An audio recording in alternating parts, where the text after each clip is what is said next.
என் அருமை தமிழ் நண்பர்களே, அன்பர்களே, தெய்வீக குரலில் மனித குரல் என்ற இந்த தலைப்பில் மீண்டும் ஒருமுறை உங்களை சந்திப்பதில் மனம் மகிழும் டாக்டர் எம். சந்திரசேகரன், ஸ்ரீ மீனாட்சி மருத்துவமனை, ஓமலூர். இப்பகுதியில் நாம் திருவள்ளுவர் எழுதிய குரல்களுக்குண்டான சிறுகதைகளை பார்த்து வருகிறோம்.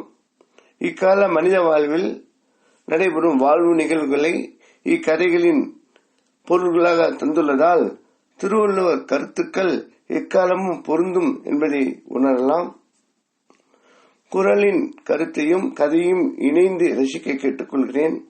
தற்போது அவர் எழுதிய நடுவுநிலைமை அதிகாரத்தில் முதல் குறள். இது எண்ணிக்கைப்படி 111ஆம் குறள். குறள் என்னவென்றால், தகுதி என ஒன்று நன்றே பகுதியால் பார்ப்பட்டு ஒழுகப்பிரின். இதன் பொருள் என்னவென்றால், பகைவர், நண்பர், அயலார் எனும் பிரிவினர் தோறும் நீதி தவறாது பின்பற்றப்படுமானால் நடுநிலைமை என்று சொல்லப்படும் ஒரு அறம் மட்டுமே வாழ்க்கைக்கு போதும். கதையை பார்ப்போம். தீபாவளி வந்தா எல்லோருக்கும் சந்தோஷம். நமக்கு ஒவ்வொரு வருஷமும் சிரமம்தான். சரளா தன் அடிப்பட்ட கணவன் கதிரிடம் சத்தம் போட்டாள். கதிர் ராஜராஜேஸ்வரி டெக்ஸ்டைல்ஸ் மில்லின் தொழிலாளர் யூனியன் தலைவர். 1100 நிரந்தர தொழிலாளிகள், 160 தற்காலிக தொழிலாளர்கள் வேலை செய்கிறார்கள். கொரோனா பாதிப்பு, உலக பொருளாதார பாதிப்பு என பொருளாதார பாதிப்பால் மில் திண்டாடியது. முதலாளி வரதராஜ் தீபாவளி போனஸை நஷ்டம் காண்பித்து குறைத்தார். நிரந்தர தொழிலாளர் போர்க்கொடி ஏந்த தற்காலிக தொழிலாளர்களுக்கு போனஸ் கிடையாது என்றதால் அவர்களும் கொதித்து எழுந்தனர். தற்காலிக தொழிலாளர் தலைவன் பழனி எப்போதும் கொடுக்கும் பண்டிகை தொகையாவது வாங்கி தர வேண்டும் என்றான். மேலும் சென்ற வருடம் நிரந்தர பணியாளர் அளவு போனஸ் கேட்டு தரவில்லை. தற்காலிக பணியாளர் மேல் கதிருக்கு கருணை கிடையாது என்று தொழிலாளர் தலைவனை குறை கூறினான். பேச்சு தடித்து 2 பக்கமும் கைகலப்பான போது 10-15 பேர் காயமடைந்தனர். கதிருக்கு உடல் முழுவதும் காயங்கள், நல்ல அடி. பண்டிகை சீக்கிரம் வருவதால் போலீஸ் கேஸ் வேண்டாம் என்று கதிர் சொல்லிவிட விஷயம் பெரிதாகாமல் மில் மூடாமல் இருந்தது. இதனால் மிகப்பெரிய பிரச்சனை இல்லாமல் மில் தப்பியது.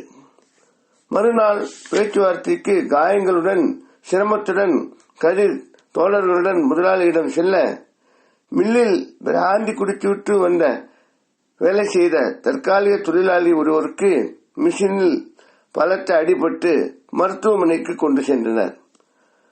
5-6 நாட்கள் ஆகும் தேர்வதற்கு. மேலும் அந்த தொழிலாளி 5-6 மாதங்கள் மருத்துவ ஓய்வு தேவை என மருத்துவர்கள் கூறினர். முதலாளி நிரந்தர தொழிலாளிகள் போல 5-6 மாதங்கள் செலவு தர முடியாது என கூற பிரச்சனை வெடித்தது. மில் நிர்வாகம் மது குடித்து வந்த வேலை செய்ததை போலீசில் புகார் செய்ய, நிரந்தர தொழிலாளர் கதிர் அடிப்பட்டதை புகார் செய்ய, தற்காலிக தொழிலாளர் இன்சூரன்ஸ் கூட தற்காலிக தொழிலாளர்களுக்கு செய்யாத மில் நிர்வாகமே புகார் செய்ய, போனஸ் விஷயம் லேபர் ஆபீஸ் செல்ல, பண்டிகை வியாபார சமயத்தில் தொழிலாளர் பிரச்சனையால் உற்பத்தி குறைவு என முதலாளி புலம்ப, நிரந்தர தற்காலிக தொழிலாளர் வேறுபாடு ஒழிய வேண்டும், சிறிதுகால பயிற்சி வேலைக்கு பிறகு என்று யாவரும் கேட்கத் தொடங்கினர். இதில் தற்காலிக தொழிலாளர்கள் வேலை நிறுத்தத்தில் ஈடுபட தொழிற்சாலை மூட வேண்டிய சூழல் நெருங்கியது. சம்பந்தப்பட்ட யாவரிடமும் கதிர் ஓரிரு நாட்களில் தங்களுக்குள்ளேயே பிரச்சனை தீர்த்துக் கொள்வதாகவும், மில் தொடர்ந்து இயங்க வேண்டும், யாவரும் பொறுமையுடன் அமைதி காக்க வேண்டும், தான் அனைவரிடம் பேசி ஒரு நடுநிலைமை முடிவு எடுக்க ஒத்துழைப்பு தர கேட்டுக்கொண்டார்.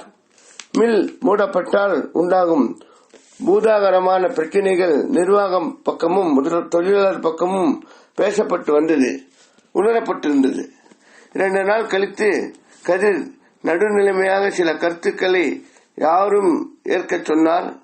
லாபம் அதிகமாக வந்தபோது முதலாளிகள் அதிக சம்பளமோ போனஸோ தருவதில்லை. ஆகையால் எப்போதும் போல முழு போனஸ் தர நிர்வாகம் நடவடிக்கை எடுக்க வேண்டும். இதுவரை தொழிலாளர் செயல்பாடுகளால் மில் நஷ்டமடையாத சூழ்நிலை நினைத்து முழு போனஸ் தர வேண்டும் என்றார்.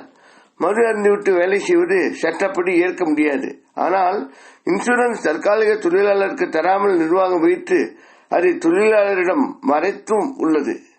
அப்படியென்றால் மது அருந்தாத தற்காலிக தொழிலாளர் அடிபட்டால் அப்போது என்ன செய்வார்கள்? இது நிர்வாக குறை. மது அருந்தியது தொழிலாளி குறை. ஆனால் தொழிலாளியின் குடும்பம் பாதிக்கப்பட்டு விட்டது.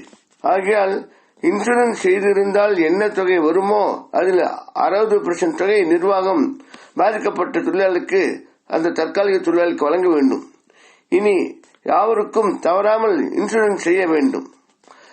5-6 மாதம் தொழிலாளி ஓய்வு எடுக்க உள்ளதால் நிரந்தர தொழிலாளர் தலைக்கு 100 ரூபாய், தற்காலிக தொழிலாளர் தலைக்கு 50 ரூபாய் போட்டு அடிபட்டவருக்கு கொடுக்க வேண்டும் என்று தன் கருத்தை கூறினார். போனஸ் உரிமை என்று நாம் ஒற்றுமைப்படும் போது தொழிலாளி காப்பாற்றப்பட இதுவும் செய்வது நம் கடமையாகும் என்றும் அவர் கூறினார்.